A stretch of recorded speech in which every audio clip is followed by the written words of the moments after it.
પૂરજે આસ અમારી।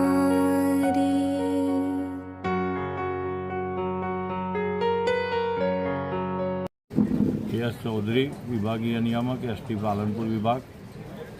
તારીખ 12 થી 18 દરમિયાન આ યોજાનાર મેળામાં પાલનપુર વિભાગ, મહેસાણા વિભાગ, હિંમતનગર વિભાગ અને અમદાવાદ વિભાગ એમ 4 વિભાગો દ્વારા સંચાલન હાથ ધરવામાં આવી રહેલ છે।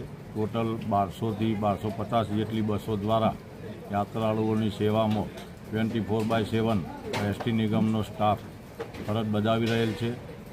નિગમ દ્વારા અલગ અલગ 12 બૂથ બનાવી અને સંચાલન હાથ ધરવામાં આવી રહેલ છે। જીએમડીસી ગ્રાઉન્ડમાંથી હિંમતનગર, મહેસાણા અને અમદાવાદ વિભાગ દ્વારા સંચાલન હાથ ધરવામાં આવે છે।